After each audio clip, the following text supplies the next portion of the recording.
Showed you earlier that box we built. I continued and finished this box. Well, not finished. I still have to put not this router bit, the next size up. Well, I'll be using this one here on these edges, and then I'll be using my bigger one for inside here. So how it was done on the 15 box. This one's going to be painted. This is dual 12.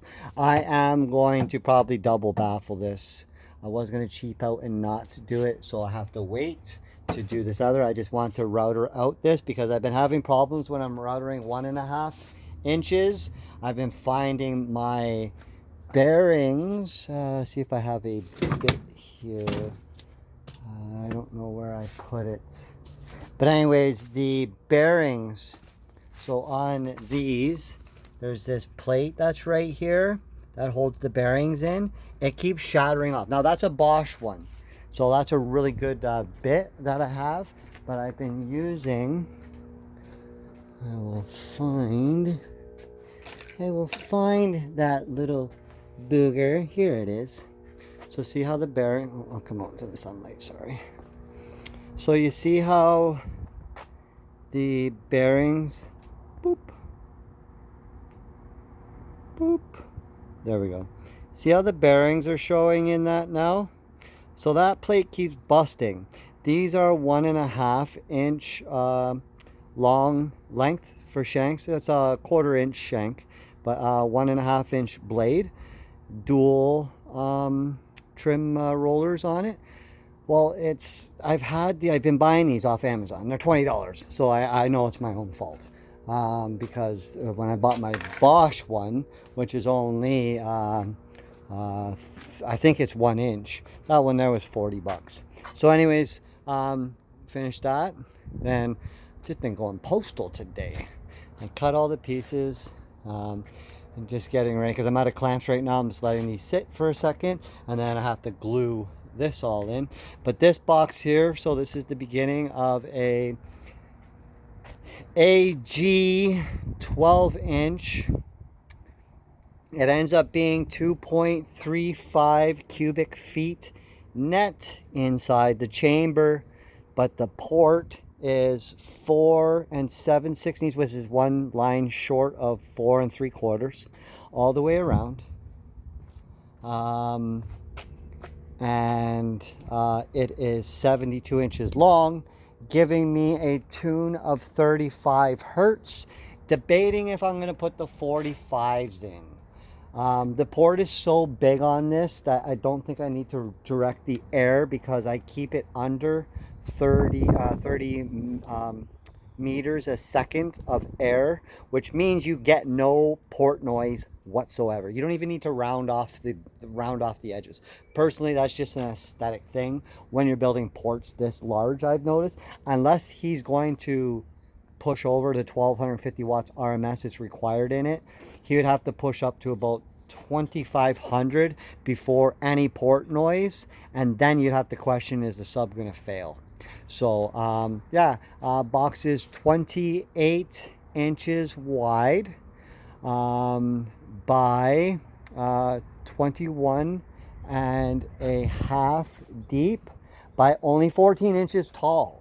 So it is very easy to get into any trunk. My goal with this is to show that you can make a 12 really sound like a 15. Now, it won't have the intensity, I'm not saying that, so don't get it twisted, but to have the sound and as I said, the intensity is what they call as a magnitude scale, the test that they use on the WinSD program. Usually it's the default picture that they show you. So this thing won't have that extra power of a 15, obviously, considering that there's more speaker diameter. So obviously it moves more air. You can't beat that. But regardless, the sound that will come out of this is phenomenal. I've had an Orion HCCA that a person, the day before I had 2 15s in the vehicle, he kind of heard it reluctant much, but he's heard 215s in this vehicle. And when I pulled up, he thought that was the 215s banging. And when I popped the hatch, he realized, yo, this is 112. No freaking way. And he had to look to see. I was not joking. It's 112 sounding like 215s in a box that was like this design. So I'm building this one, and it's a lower scale. It's an HCCA, so what can you say? You know what I mean? Obviously 5,000 watts known power, 10,000 watt peak power, so it's a whole different ball game compared to the other ones. But anyways, long story short, really happy with the box. We are going to do an epoxy front on this sub box. So I'm looking forward to designing something cool for it, but I haven't decided what yet. Yeah, surprising the guy that we have been building these boxes for. So I'm really happy. A lot of things are going good right now with the box. As you can see, I got lots of speaker boxes just laying around down here. 6 orders. I got ported boxes, got another ported box, the 212 box.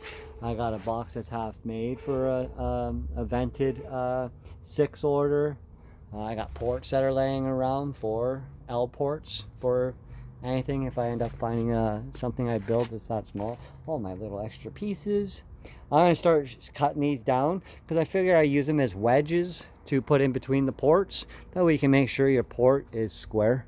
I haven't had any issues with them.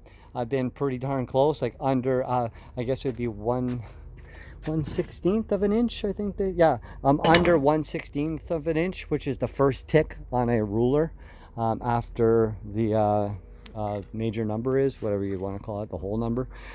So yeah, so really happy. Turned out to be a beautiful day today. Glory to the Most High. And to all the people who, I don't got many subscribers, but to all the people who are watching, hope it's just a little bit of inspiration for you to try to get some cuts, do them yourself. It takes time. Check out your local place. I'd like to give a shout out. I don't give shout outs too much. I don't get sponsored, but I bought this, if you're from Hamilton area, John McCormick's. It's off of Nash Road behind the probation office. And they will cut the box for you. They're a little pricey for their cuts, but I will tell you, at least they are square. It is a perfect cut. So you are getting your money's worth. No chips, no nothing. The blades they use are the top of the line. So very well worth it if you don't have, and do you want all this dust and this shit laying around everywhere? Oh, and I also have this box here, which I'm gonna end up probably cutting the back off and putting a full piece on here, because the 215s that were in here, I took them out, broke the window. That's how hard they were hitting, etc. Still got wood over there for cutting more boxes, etc. Got a cool idea. I bought this a while back, 8-inch for putting posts in. I was going to take epoxy, put it in here and roll it and keep rolling it so it would coat the whole inside of it nicely, almost like how cement truck works. Get it so it's all nicely done on both sides, and just spin it through a little bath and try to make a port out of it. But then I realized how much of a pain in the butt, and it might not be perfectly consistent, and I don't have a lathe to make it so it's pure. So I just said, screw it, I'm not going to do it. But yeah, so cool ideas. One of the customers, he left his box here from his wolfram, etc. But yeah, so glory to the Most High. And yeah, thanks for joining me, and I'll update you in a bit once we figure out what we're going to do with this box.